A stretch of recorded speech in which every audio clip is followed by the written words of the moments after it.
पाकिस्तान का सपना world cup अपना इन एसोसिएशन विद प्रिंगल में आपका स्वागत है।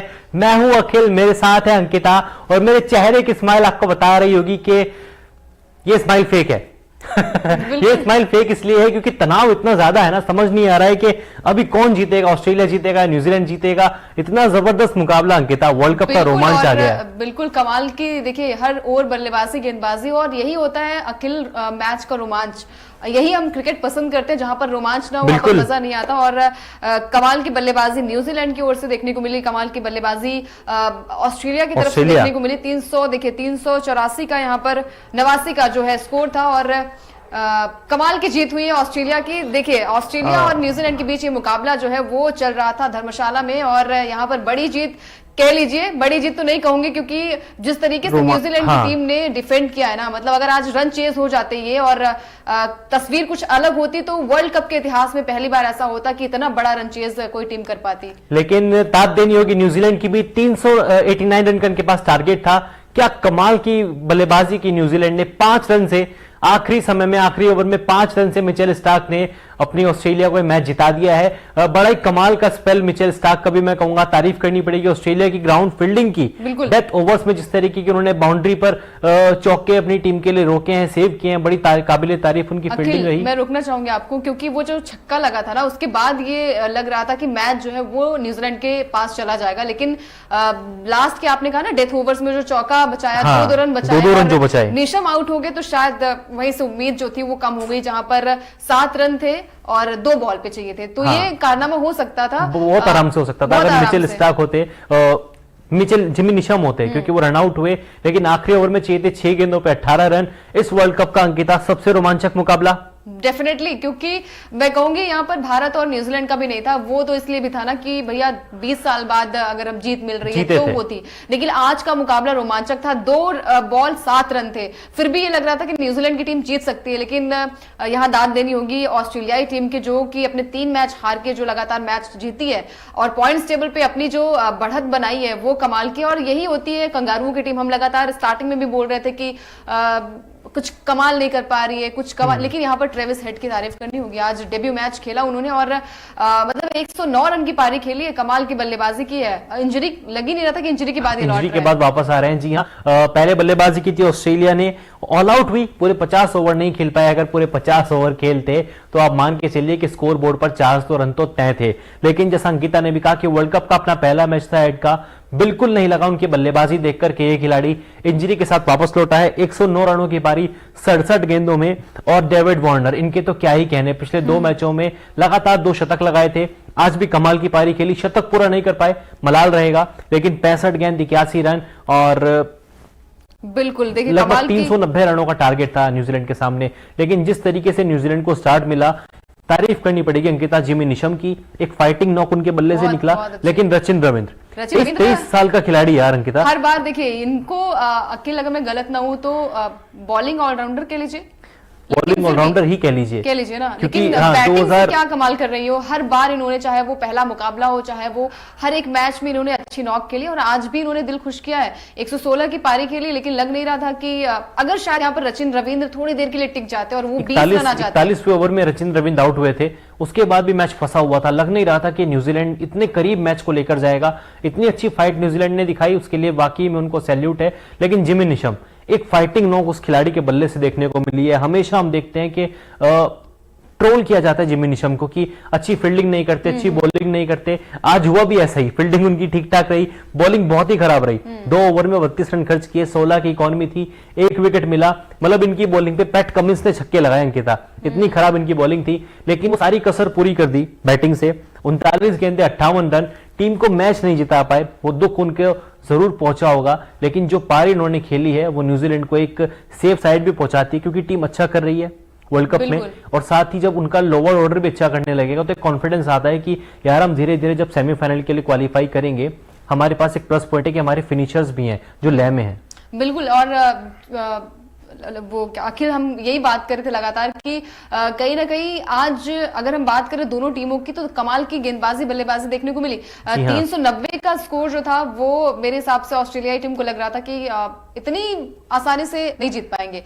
अगर बात करें न्यूजीलैंड की हमने मिड इनिंग में बात की थी, मैंने और लक्ष्य ने, कि शायद थोड़ी बहुत फाइट देखने को मिले, लेकिन इतना क्लोज ये मुकाबला जाएगा। आप 5 रन से मुकाबला जीतोगे 388 रन बोर्ड पर लगाने के बाद, तो आप बस कह लीजिए कि आज के जो मैदान की जो महफिल है वो बल्लेबाजों ने लूटी है।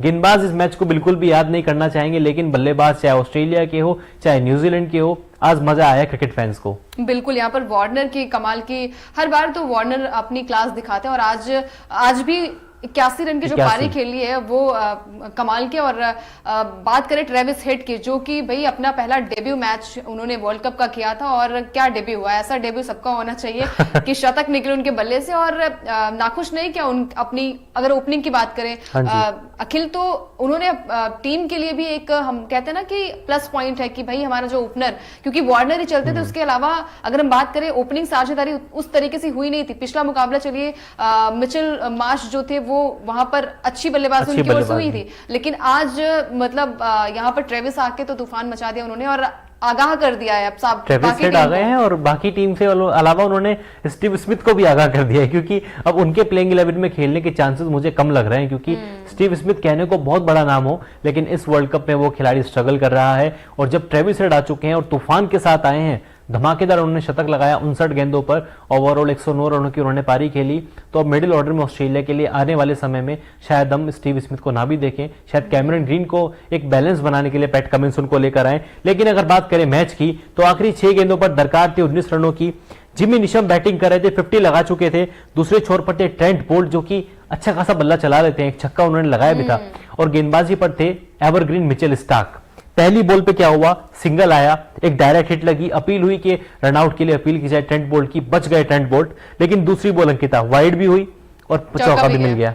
तो यहीं से तो मैच ये हुआ कि भाई अब हम कहते हैं ना कगार पर आ गया था। यहीं से मैच जो था वो ये लग रहा था कि ये मैच जो है वो न्यूजीलैंड के खेमे में जाएगा, लेकिन निशम आउट हो गए, रन आउट हुए। उसके बाद फिर 2 बॉल पे यहाँ पर 7 रन की दरकार थी। शायद अगर छक्का जाता फिर 1 रन लेते तो ये मैच जीत सकते थे। टाई भी, अगर हम कहें कि टाई भी हो सकता था, लेकिन वही कहते हैं ना कि मैच जो है यही रोमांचक होता है। और हर क्रिकेट फैन यही चाहता है कि रोमांचक मुकाबला हो। एक तरफा हर कोई नहीं चाहता है, एक तरफा बस भारत का होता है तो मेरे दिल पे ऐसा होता है इंडिया जीत जाए बस एक तरफा मुकाबला। लेकिन ये ऐसी टीम है, दोनों टीमें, अखिल हमने बात की थी कि स्टार्टिंग में 7वें-8वें नंबर पर थी ऑस्ट्रेलिया की टीम, 9वें नंबर पर भी 9वें नंबर पर भी एक मीम बड़ा वायरल हुआ था इंस्टाग्राम पे, नीदरलैंड्स के साथ, मतलब ऑस्ट्रेलिया के साथ तुलना की जा रही थी कि ऑस्ट्रेलिया इतना नीचे कैसे गिर सकता है। लेकिन ऑस्ट्रेलिया ने कमबैक किया और लगातार 3 मैच जीत लिया, दिखा दिया है कि ये टीम 5 पर की वर्ल्ड चैंपियन है, इनको आप हल्के में नहीं ले सकते। बिल्कुल अखिल, और एडन जैम्पा जो कि पिछले मुकाबले में भी इंप्रेस किया था और आज के मैच में भी इंप्रेस किया था, 3 विकेट अपने नाम किए। और ट्रेंट बोल्ट की भी तारीफ करनी चाहिए। भले न्यूजीलैंड की टीम मतलब मुकाबला हार गई हो, लेकिन ट्रेंट बोल्ट कमाल के फॉर्म में नजर आ रहे हैं। और मैं कहूंगी कि न्यूजीलैंड के सारे बल्लेबाज या फिर गेंदबाज हो, हर एक की फॉर्म नजर आ रही है। ग्लेन फिलिप्स भी कमाल फॉर्म में है, अच्छी फॉर्म उन्होंने गेंद से दिखाई, बल्ले से भले ही फिनिश नहीं कर पाए, लेकिन 3 विकेट उन्होंने क्रूशियल स्टेज पे लिए। अगर वो 3 विकेट फिलिप्स के खाते में ना आते तो देख लीजिए वार्नर कितना तहलका मचाते। स्मिथ की बल्लेबाजी देखने को मिल सकती थी और 109 रन तो ऑलरेडी ट्रेविस हेड बना चुके थे। शायद इसको 150 में भी कन्वर्ट करते, क्योंकि एक बार जब हेड शतक लगाते हैं ना, लंबा शतक लगाते हैं। खैर अब ओकिनावा इफेक्टिव प्लेयर की तरफ बढ़ा जाए। बिल्कुल, क्योंकि ओकिनावा की स्कूटी हर एक अलग कलर में आती है और माइलेज भी अच्छा देती है, कॉस्ट इफेक्टिव भी है। तो बात कर लेते हैं यहाँ पर कि Okinawa effective player of the match कौन यहाँ पर होगा, आपके हिसाब से क्या लगता है अखिल?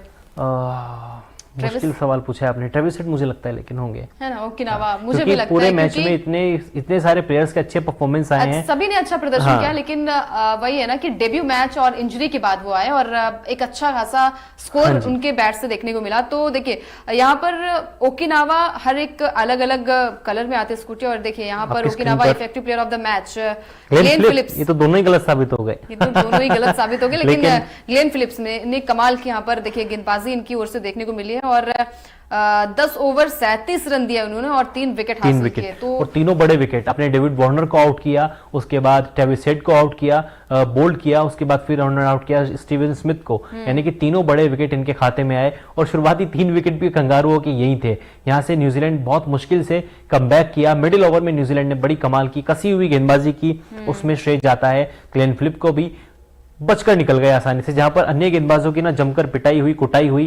ग्लेन फिलिप अकेले थे, 3 विकेट भी लिए, इकोनॉमिकल भी रहे और न्यूजीलैंड के लिए किफायती गेंदबाजी भी की। बिल्कुल किफायती गेंदबाजी भी हुई। और अखिल, क्या लगता है आपको कि अगर ये रन जो है वो 380 385 होते तो आसानी से ऑस्ट्रेलियाई टीम जीत जाती? बस 4 या 5 रन थोड़े से कम हो जाते। अच्छा, वैसे कम हो जाते। मैं कह रही हूँ अब कि ऑस्ट्रेलिया को अगर रोक लेती यहाँ पर 380 या फिर 385 पे तो डेफिनेटली ये मैच उनके हाथ में। हाँ, लेकिन फिर भी सोचे कि 4 गेंद रहते, इन्होंने ऑल आउट भी किया ऑस्ट्रेलिया को। अगर 4 गेंद ऑस्ट्रेलिया और खेल लेता तो 400 रन भी पक्के थे अंकिता। डेफिनेटली, क्योंकि जिस तूफान में आज बल्लेबाजी देखने को मिली ऑस्ट्रेलियाई टीम की, और मैं कहूंगी कि इक्वल यहाँ पर न्यूजीलैंड की टीम ने भी वैसा ही प्रदर्शन देखने को मिला। 5 रन से यहाँ पर ऑस्ट्रेलिया भले जीती हो, लेकिन वो लास्ट के डेथ ओवर्स की जब हम बात करते हैं अखिल, वो इतना क्रूशियल होता है टीम के लिए। रन चुराना वहां से, और सामने से अगर गेंदबाज भी है वो चौके छक्के पड़ते हैं। हमने देखा है कि कई बार मैच पलटते हैं इसी वजह से, और डेथ ओवर्स में हमने कई बार देखा है कि मैच पलटे। लेकिन चलिए, यहाँ पर ऑस्ट्रेलियाई टीम ने ये 5 रन से मुकाबला जीता और हर एक प्लेयर ने अपने आप को प्रूव किया। यही होती है भूख सेमीफाइनल में पहुंचने के लिए। और अभी तक तो इंडिया ने मैंने कहा चेज ही किया है, अभी बैटिंग तो आई नहीं है। लेकिन कल चाहते हो आप इंग्लैंड के खिलाफ पहले बैटिंग आ जाए? डेफिनेटली मैं चाहती हूँ कि भले वहां पर गेंदबाजी टॉस अगर मतलब विकेट से कैसा भी हो, लेकिन बॉलिंग पहले बैटिंग इंडिया की आनी चाहिए। ये ट्राई करना चाहिए, क्योंकि इंग्लैंड की टीम तो सेमीफाइनल की रेस से बाहर हो ही गई है। तो यहाँ पर आप एक चांस ले सकते हैं कि सामने आपकी इंग्लैंड की टीम है और डेफिनेटली नहीं, बल्लेबाजों के लिए भी बहुत अच्छा है, क्योंकि जब आप चेस करते हैं ना एक अलग माइंडसेट होता है, लेकिन जब आप पहले बैटिंग करते हैं एक अलग माइंडसेट ये होता है कि आपको एक टारगेट लगाना है, सामने वाली टीम को एक टारगेट देना है। तो मैं भी चाहता हूं कि कल पहले इंडिया बल्लेबाजी करे, लेकिन आज के मुकाबले में धर्मशाला की खूबसूरत वादियों में मैच हुआ था, कई सारे कलरफुल मोमेंट देखने को मिले। तो आइए अब नजर डालते हैं ओकिनावा कलरफुल मोमेंट्स पर जो आज के मुकाबले में हमको देखने को मिले हैं। चंद सेकंड में आपके स्क्रीन पर होंगे। बिल्कुल, और जैसे ओकिनावा की स्कूटी हर एक कलर में आती है, और मेरा तो स्टार्टिंग से ही ब्लू कलर बहुत ज्यादा फेवरेट रहा है। और मेरा तो येलो, मेरा येलो रहा है। आज मैं येलो के साइड भी जाऊंगा। मतलब सारी स्कूटियां बहुत अच्छी है उसकी। स्कूटी जो आती है बहुत अच्छी होती है, कॉस्ट इफेक्टिव भी होती है। और देखिए यहाँ पर जो मूवमेंट जो वहां पर देखने को मिले, लोग यहाँ पर जो वादियां, धर्मशाला अपने आप में खूबसूरती के लिए जाना जाता है, और फैंस डेविड वार्नर की वो पुष्पा वाले स्टाइल की फोटोज काफी ज्यादा हमने देखा है कि वो सेलिब्रेशन उनका अलग होता है डेविड वार्नर का। चाहे वो शतक लगाएं, अपना हाफ सेंचुरी लगाएं, एक अलग वहां पर उनका जोश देखने को मिलता है। और लोग भी कहते हैं कि उनको आधार कार्ड दे देना चाहिए इंडिया का। बिल्कुल आधार कार्ड दे देना चाहिए। मैंने भी ये बात कही थी एक बार लाइव में कि अब तो इनको आधार कार्ड दे दो यार। पुष्पा सेलिब्रेशन ये बंदा करता है, साउथ की जितनी भी हमारी हिट मूवीज हैं सबके ऊपर रील बनाते हैं और डांस कितना अच्छा करते हैं, इंडियन वाइब देते हैं। जब भी ये मैदान पर होते हैं ना तो वो इंडियन स्टाइल में सेलिब्रेशन ये ऑस्ट्रेलियन है, ये इंडियन ही है भाई मेरे लिए तो। खैर, अगर पॉइंट्स टेबल की बात की जाए तो पॉइंट्स टेबल में बदलाव कुछ नहीं हुआ है। न्यूजीलैंड अभी भी तीसरे पर है, पहले भी तीसरे पर था। कंगारू अभी भी चौथे पर है, पहले भी चौथे पर थे। फर्क सिर्फ इतना है कि ऑस्ट्रेलिया के खाते में अब 2 अंक और जुड़ गए हैं। ऑस्ट्रेलिया के 8 पॉइंट हो गए हैं और टीम लगातार 4 मुकाबले जीत चुकी है। पहली जो 2 हार थी उनको भूल जाएगी, लेकिन अब ऑस्ट्रेलिया की तरह खेल रहा है। लेकिन अंकिता, न्यूजीलैंड की लगातार दूसरी हार है।